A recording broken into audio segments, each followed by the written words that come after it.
উত্তরবঙ্গের সমস্ত জেলায় ঘন কুয়াশা, লাল সতর্কতা। 28 ডিসেম্বর থেকে 31 ডিসেম্বর 2025 পর্যন্ত উত্তরবঙ্গ জুড়ে আবহাওয়ার এক চরম প্রতিকূল পরিস্থিতি তৈরি হতে চলেছে। আলিপুর আবহাওয়া দপ্তরের পক্ষ থেকে এই 4 দিন উত্তরবঙ্গের সমস্ত জেলায় ঘন কুয়াশা, লাল সতর্কতা জারি করা হয়েছে। হিমালয় সংলগ্ন জেলাগুলোতে কনকনে ঠান্ডার সাথে পাল্লা দিয়ে বাড়বে কুয়াশার দাপট, যার ফলে দিনের বেলাতেও দৃশ্যমানতা 50 মিটারের নিচে নেমে আসতে পারে। বিশেষ করে কোচবিহার, জলপাইগুড়ি এবং আলিপুরদুয়ারের মতো জেলাগুলোতে কুয়াশার চাদর এতটাই ঘন হতে পারে যে সামনে রাস্তা দেখা প্রায় অসম্ভব হয়ে পড়বে। এই পরিস্থিতিতে যান চলাচলের ক্ষেত্রে সর্বোচ্চ সতর্কতা অবলম্বনের পরামর্শ দেওয়া হয়েছে। জাতীয় সড়কগুলোতে যাতায়াতকারী দূরপাল্লার যানবাহন এবং বাসগুলোকে অত্যন্ত ধীর গতিতে ও ফগ লাইট জ্বালিয়ে চলার নির্দেশ দেওয়া হয়েছে। দৃশ্যমানতা কম থাকায় বাগডোগরা বিমানবন্দর থেকে বিমান পরিষেবা এবং উত্তরবঙ্গগামী ট্রেন চলাচলেরও বড় ধরনের বিঘ্ন ঘটার আশঙ্কা রয়েছে।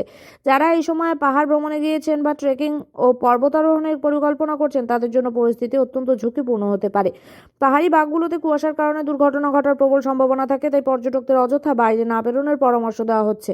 31 ডিসেম্বর পর্যন্ত এই পরিস্থিতি বজায় থাকলেও নতুন বছরের শুরুতে আবহাওয়া কিছুটা উন্নতির দিকে যাওয়ার সম্ভাবনা রয়েছে।